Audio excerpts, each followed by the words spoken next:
जय यीशु, जय यीशु।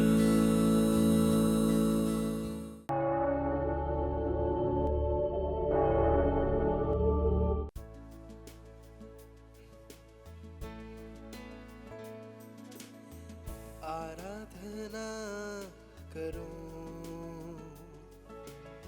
समर्पित जीवन से, सारे तन से सारे मन से पवित्र आत्मा से। आराधना मेरे यीशु की, आराधना हर हाल में। अब्बा पिता, अपने नबियों के द्वारा बहुत सारी बातें कहा है, हमें ऐसे शिक्षा दिया, सब कुछ का सृष्टिकर्ता ईश्वर है। नबियों के मुंह से आपने हमें सिखाया हमेशा प्रभु पर भरोसा रखकर जीना है। नबियों के मुंह से आपने हमें कहा है मुझे छोड़कर और कोई ईश्वर नहीं है, दूसरे कोई भी शक्ति की आराधना नहीं करनी चाहिए। परम प्रसाद में उपस्थित जीवंत मसीह, हम अपने दिल से मन से आज आपकी आराधना करते। हमारे जीवन में शरीर में यीशु आप अपनी महिमा प्रकट कीजिए। हम अपने आप को आपके चरणों पे रखते हैं। यीशु की माँ, हमारे लिए हमारे परिवार के लिए प्रार्थना कीजिए ताकि यीशु के कहने पर सब कुछ करने के लिए हमें कृपा मिले। यीशु के वचन पर भरोसा रखकर जीने के लिए हमें आशीष मिले। प्रणाम मरिया, कृपा पूर्ण, प्रभु तेरे साथ है, धन्य तू स्त्रियों में और धन्य तेरे गर्भ का फल यीशु। ये संत मरिया परमेश्वर की माँ, प्रार्थना कर हम पापियों के लिए अब और हमारे मरने के समय आमीन। हालेलुया। यीशु की स्तुति हो, यीशु की आराधना हो। हालेलुया। कभी कभी हमारे जीवन में हमारे चारों तरफ रहने वाले लोगों को देखकर और वही लोगों का प्रभाव और उनके आचरण का प्रभाव हमारे ऊपर पड़ते हैं।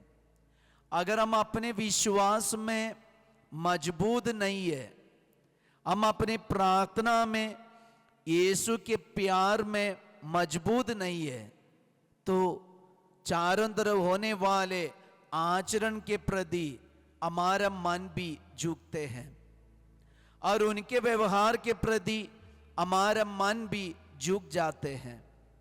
ऐसे घटना आज पुराने विधान में हमें देखने को मिलते हैं। जब एलीशा इस्राएल के साथ और इस्राएल में रहते समय वहां का लोगों का विश्वास धीरे धीरे सत्य से हटकर, सत्य ईश्वर से हटकर बाल देव के ऊपर होने लगा। और ये बाल देव के ऊपर लोग ऐसे विश्वास करते थे कि बाल देव है पूरे किसानों का देव, और ये देव को समृद्ध करने से हमारी खेती अच्छा फल उत्पन्न कर सकती है। ये विश्वास लोगों के अंदर बढ़ गए और लोग क्या करते थे, जब कटाई होते नया फल लेते हैं वे ये बाल देव के लिए चढ़ाते थे। तो ऐसे एक बार कई लोग एलीशा के पास एक बार ये चढ़ावा लेके आया, तो ये चढ़ावा लेकर एलीशा ने कहा, उनके नौकर से कहा, तुम लोग ये सब लोगों को खिला दो, प्रभु ऐसे प्रबंध करेगा। एलीशा ने कहा, राजाओं का दूसरा ग्रंथ अध्याय 4 वचन संख्या 42 में लिखा है, एक मनुष्य बाल शालीशा से आया और उसने ईश्वर भक्त को प्रथम फल के रूप में जौ की 20 रोटियां और नए अनाज का बोरा दिया। तब एलीशा ने कहा, लोगों को खाने के लिए दे दो। किंतु उसके नौकर ने कहा, मैं इतने को ही 100 लोगों में कैसे बांट सकता हूं। उसने उत्तर दिया, लोगों को खाने के लिए दो, क्योंकि प्रभु ने यह कहा है, वे खाएंगे और उसी में से कुछ बच भी जाएगा। जब लोग नबी के पास से लेके आया, चढ़ावा लेके आया, नबी ने उनको सिखाने के लिए, ये शिक्षा देने के लिए कहा कि ये 100 लोगों के लिए बांटो। वे बांटने के लिए तैयार नहीं है। नबी से पूछने लगा, देखो हमारे पास 100 लोगों को खिलाने के लिए नहीं है। तब उनको शिक्षा देने के लिए, ये शिक्षा देने के लिए एलीशा ने कहा, देखो बाल देव नहीं बल्कि सच्चा ईश्वर, सृष्टिकर्ता ईश्वर ही हमें खाने के लिए देता है। जब हम लोग बीज बोते हैं वह उगता है, फल देता है, तो इसका एक कारण ही है, सृष्टिकर्ता उनका पालन पोषण करता है। अगर सृष्टिकर्ता इस पर दया नहीं करते तो कोई भी देव देवता इसके ऊपर कुछ नहीं कर सकते।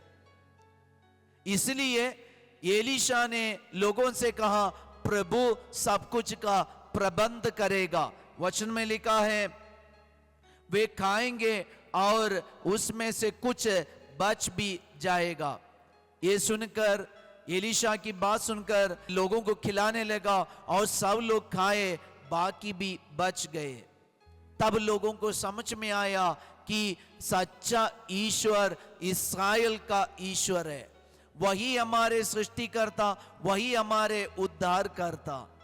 प्रिय भाई और बहन, आज ध्यान रखना, हमारे चारों तरफ रहने वाले लोगों के आचरण देकर, उसका भक्ति देकर हम उसमें झुकना नहीं।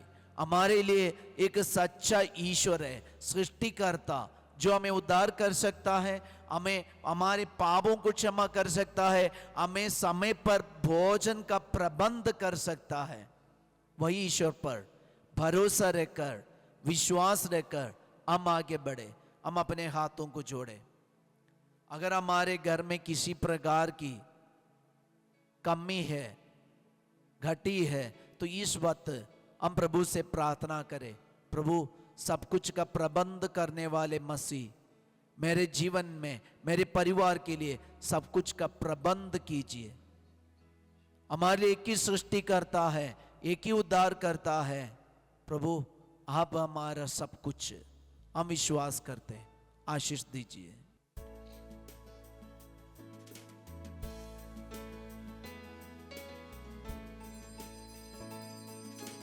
धन्यवाद तुझे पिता,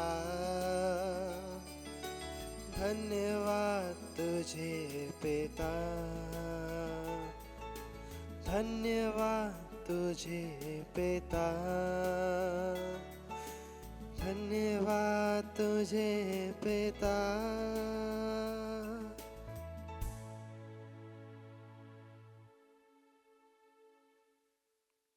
सबको जय यीशु।